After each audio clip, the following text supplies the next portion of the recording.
ओम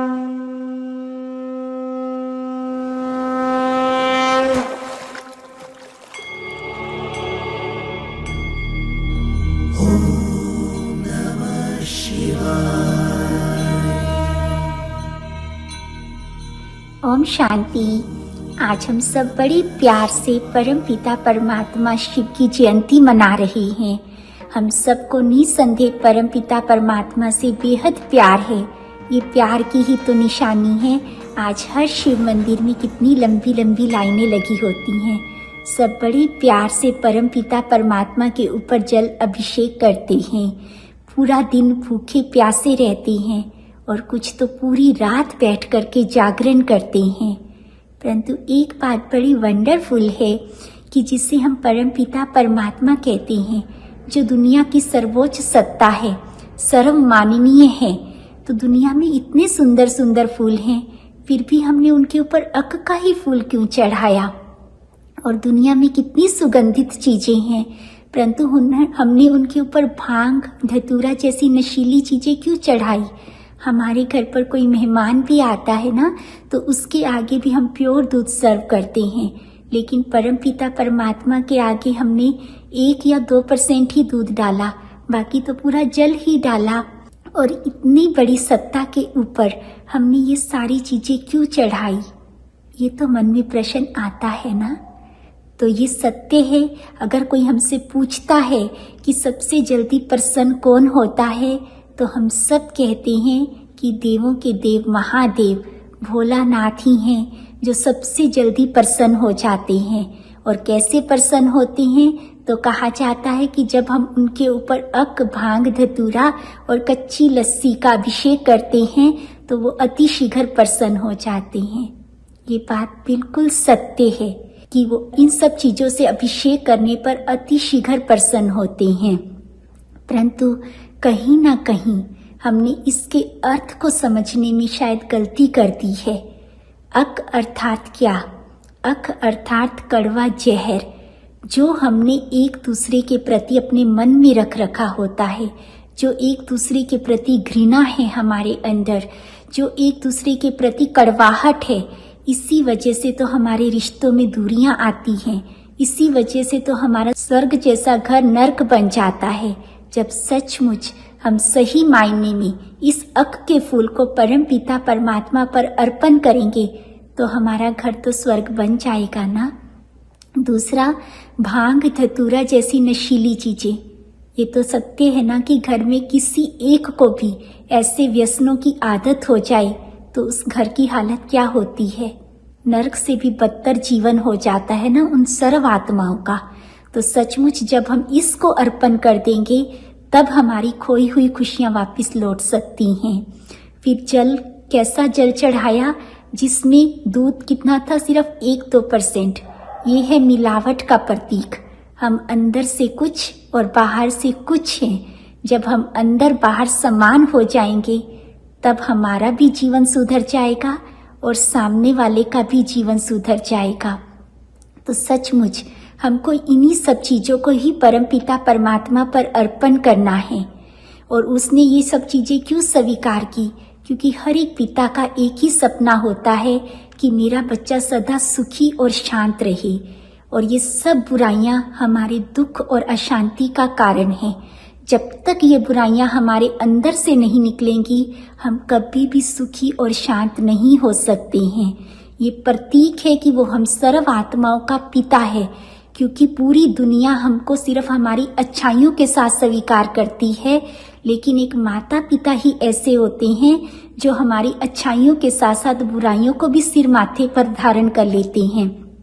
तभी तो देखो, परम पिता परमात्मा के हमने सिर माथे पर ही इन बुराइयों को चढ़ाया। सभी देवताओं के तो चरणों में हम सब चीजें अर्पण करते हैं, लेकिन परम पिता परमात्मा शिव के तो हमने सिर माथे पर अर्पण किया। और फिर जानते हैं, शिवलिंग के ऊपर एक कलश होता है जिसमें से निरंतर बूंद बूंद पानी टपकता ही रहता है।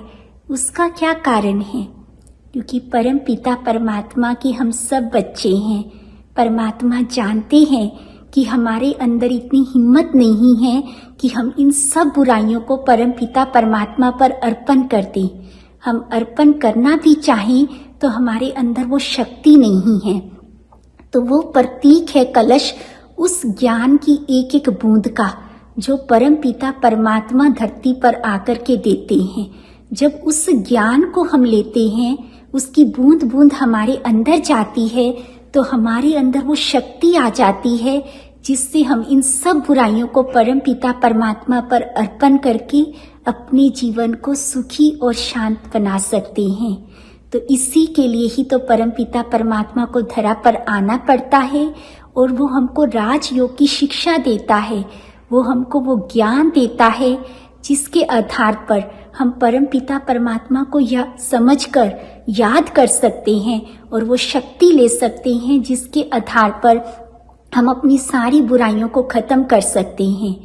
फिर एक और बात है, हमेशा शिवलिंग के ओर एक नंदी बैल होता है। ये किसका यादगार है? क्योंकि परम पिता परमात्मा शिव निराकार हैं और निराकार को जब अपने बच्चों को ज्ञान देना है तो उसे मुख का आधार तो लेना पड़ेगा ना।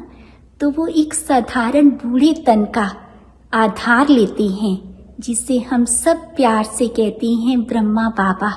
कभी कभी आपने देखा होगा कि ये तो कहते हैं हम तो निराकार को पूजते हैं, निराकार को याद करते हैं, तो फिर इन्होंने ब्रह्मा बाबा का चित्र क्यों लगा रखा है? वास्तव में ब्रह्मा बाबा तो मात्र शिव परम पिता परमात्मा के माइक हैं, लेकिन हम याद और पूजते तो उन्हें हैं ना। जैसे अब मैं आपसे बात कर रही हूँ तो आप मुझे सुन रहे हैं, या फिर जो मैंने माइक लगाया होगा आप उसकी ओर आपका ध्यान जाएगा। मैं कोई भी कंपनी का माइक यूज करूं, आपको उससे कोई फर्क नहीं पड़ने वाला। आप तो वही सुनेंगे जो मैं बोल रही हूँ। ठीक उसी रीति परम पिता परमात्मा निराकार होने की वजह से एक साधारण तन का आधार लेते हैं, लेकिन हमारा संबंध तो उस परम पिता परमात्मा से है। ज्ञान दाता, ज्ञान का सागर तो वही ही है और वही है जो हमारे को सभी बुराइयों से मुक्त कर सकता है। वही है जो हम को सभी रोगों से, दुखों से छुड़ा सकता है। एक तरफ तो हम कहते हैं कि शिव तो अजन्मा है, अनादि है, अनंत है, अर्थात जो कभी जन्म मरण के चक्कर में ही नहीं आता, जिसने कभी जन्म ही नहीं लिया, उसका विवाह कैसा और उसकी जन्म रात्रि कैसी। फिर भी हम हर साल बड़ी प्यार से महाशिवरात्रि का त्योहार मनाते हैं। तो मना रहे हैं, इसका अर्थ है कि कभी ना कभी तो परम पिता परमात्मा शिव धरा पर आए थे और आकर के कुछ तो ऐसा करके गए थे कि जिसकी वजह से हम उनको इतने प्यार से याद कर रहे हैं। और किसी के त्योहार के आगे महान नहीं लगता, लेकिन परम पिता परमात्मा शिव के त्योहार के आगे महान लगा। यानी कुछ तो उन्होंने ऐसा महान कर्तव्य किया था ना, परंतु क्या किया था ये हम नहीं जानते हैं, है ना। तो परम पिता परमात्मा शिव को स्वयं ही धरा पर आना पड़ता है, तभी उसको कहते हैं स्वयंभू।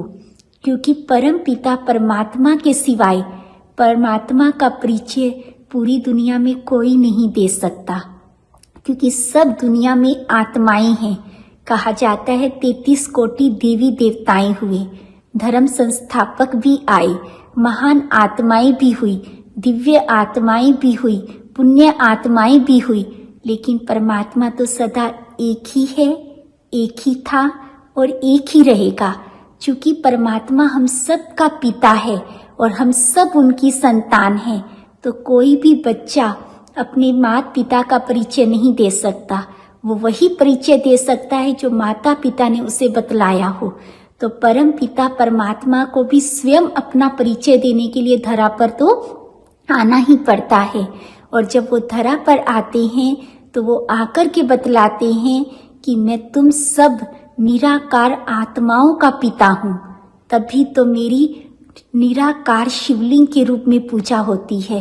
कभी कभी हमारे मन में ये प्रश्न भी आता होगा कि सभी देवी देवताओं के तो हमारे जैसे चित्र हैं, परंतु शिवलिंग की हम निराकार के रूप में ही क्यों पूजा करते हैं? क्यों नहीं उनका भी हमारे जैसा चित्र है? क्योंकि वो बतलाते हैं वो अनादि हैं, अनंत हैं, वो आत्मा है, लेकिन वो परम आत्मा है। तो उसी परमात्मा निराकार का ही स्वरूप यादगार हम शिवलिंग के रूप में पूजते हैं। और दूसरा बहुत बड़ा प्रश्न कि इसी एक रूप को ही सर्व धर्मों में मान्यता दी गई है। इसके अलावा किसी भी रूप को सर्व धर्म मान्य नहीं करते हैं। जैसे हम ध्यान से देखें तो शिवलिंग का आकार कैसा है, उसका आकार है एक दिए की तरह और ऊपर ऐसे लगता है जैसे ज्योत, तभी उसको क्या कहते हैं, ज्योतिर्लिंगम।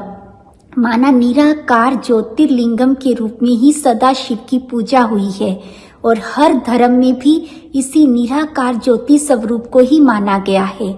चाहे हम चर्च में गए तो वहाँ क्या कहा गया, गॉड इज लाइट, माना परमात्मा प्रकाश स्वरूप है। और जब हम वाहे गुरु रूप में उनको गुरुद्वारे में याद करते हैं तो वहाँ भी कहा गया एक ओंकार निराकार प्रकाश स्वरूप। और जब हम मंदिरों में जाते हैं तो कोई भी मंदिर ऐसा नहीं है जहाँ निराकार ज्योतिर्लिंगम के रूप में शिव की पूजा ना होती हो। और जब हम मस्जिद में जाते हैं तो वहाँ भी कहा जाता है इलाहे नूर, अर्थात अल्लाह नूर है, नूर अर्थात प्रकाश है। तो सर्व धर्मों में ज्योतिर स्वरूप निराकार को ही पूजा गया है। क्या इसके अलावा अन्य किसी रूप को सर्व धर्म मान्य करेंगे? बिल्कुल नहीं करेंगे। तो ये सिद्ध करता है कि हम सर्व आत्माओं का पिता वो निराकार ज्योति स्वरूप परम पिता परमात्मा शिव ही हैं। अब उन्होंने ऐसा क्या किया था जिसका हम यादगार मना रहे हैं? तो परम पिता परमात्मा ने गीता में वायदा किया है कि जब जब धर्म की गलानी होगी तब तब मैं धरती पर आऊंगा। और कुछ धर्म गलानी के साइन दिए गए हैं। क्या कहा गया है उसमें कि 4 कुएं मिलकर के भी एक कुएं को नहीं भर सकेंगे। अर्थात एक माता पिता तो अपने 10 बच्चों की भी पालना कर लेंगे, लेकिन 10 बच्चे मिलकर के भी एक माता पिता को खुशी खुशी नहीं रख पाएंगे। जब दूसरा कहा गया कि जब अनाज पुड़ियों में बिकने लगेगा और दूध बोतलों में, और हम देख रहे हैं अनाज और दूध तो छोड़ो, आज तो पानी भी बोतलों में बिकने लगा। तीसरा कहा गया जिस गऊ को माँ की तरह पूजा जाता है उस गऊ को भी पेट भरने के लिए विष्ठा अर्थात गंदगी पर मुख डालना के लिए मजबूर होना पड़ेगा और उस गऊ का मांस खाने से भी लोग हिचकेंगे नहीं। तो क्या आज गौ हत्या नहीं हो रही है? क्या गाय को अपना पेट भरने के लिए विष्ठा पर मुख नहीं डालना पड़ता है? और चौथा कहा गया कि जब 9 साल की कन्या अपने बच्चे उत्पन्न करने लगेगी और कन्याएं केश कटवाकर अपने मुख से अपना वर स्वयं मांगने लगेंगी, तो क्या हम सब नहीं देख रहे हैं? और 5वां कि एक कन्या अपने घर में अपने पिता से भी सुरक्षित नहीं रहेगी। सच तो ये है कि ये धर्म गलानी के साइन जो परमात्मा ने बताए वो हम सब अब देख रहे हैं। तो यही वो समय होता है जब परम पिता परमात्मा धरती पर आते हैं और हम सब जब बहुत दुखी हो जाती हैं आत्माएं और कलयुग की घोर कलयुग रात्रि हो जाती है, तो उस रात्रि में आकर इस कलयुगी दुनिया को सतयुगी स्वर्णिम दुनिया में चेंज कर देते हैं और इस नर्क जैसी दुनिया को स्वर्ग बना देते हैं और हम सबको दुखों से छुड़ाकर सुख शांति दे देते हैं। इसी का यादगार महाशिवरात्रि के रूप में मनाते हैं। तभी हम उनको इतने प्यार से याद करते हैं, इतने दिल से। तभी तो आत्मा का पिता है ना, तो आत्मा को जब भी कोई दुख या तकलीफ आती है तो उसको दुनिया में और कोई नहीं, अपना परम पिता याद आता है, क्योंकि वो अंदर से जानती है कि मुझे इस दुख से, मुझे इस रोगों से कोई मुक्त कर सकता है तो वो सिर्फ और सिर्फ मेरा पिता है। तभी उसके दिल से पुकार निकलती है कि हे परम पिता आओ और आकर के मुझको दुखों से छुड़ाओ।